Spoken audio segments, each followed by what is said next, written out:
Never give up on something which you strongly believe in.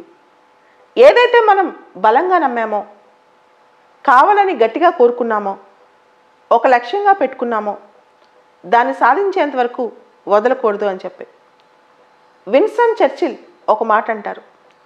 ఏ విషయం అయితే తరచూ మన మదిని తొలుస్తుందో, ప్రతిరోజు గుర్తొస్తుందో, ప్రతిరోజు మనల్ని నిద్రపోకుండా చేస్తోందో అది సాధించేంత వరకు మనం నిద్రపోకూడదు అని.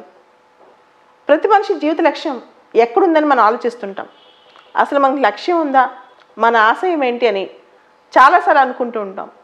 ఏదైతే మన మనసుకు రెగ్యులర్గా గుర్తొస్తుందో, మనం ఏదైతే రెగ్యులర్గా ఇది మనకు కావాలనుకుంటామో అదే మన లక్ష్యం. ఆల్రెడీ మన మనసుకు తెలుసు మన లక్ష్యం ఏంటో.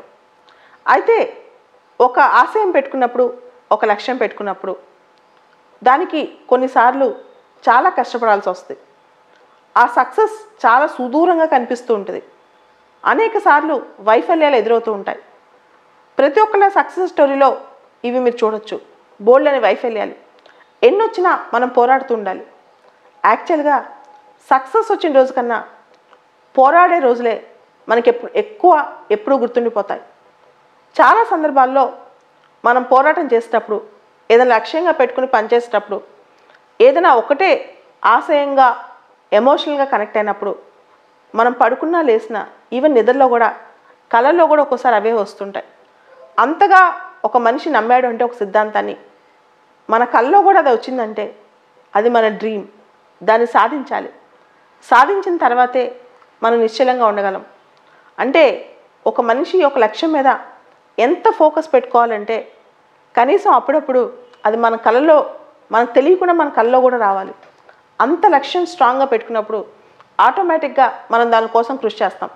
మధ్యలో వైఫల్యాలు ఎదురైనా తిరిగి మళ్ళీ ప్రయత్నిస్తాం. అదే జీవన సాఫల్యం. అది కనుక చేయగలిగితే ప్రతి మనిషి, అంటే గెలవటం అంటే ఒక రంగంలోనో లేదా ఒకటి అనుకున్నప్పుడు ఒక పరీక్షలోనే గెలవటం కాదు. లైఫ్లో కొన్ని డ్రీమ్స్ పెట్టుకుని వాటిని సాధించడానికి కనీసం ప్రయత్నించినప్పుడే నిజంగా మనం సక్సెస్ అయినట్లు లెక్క.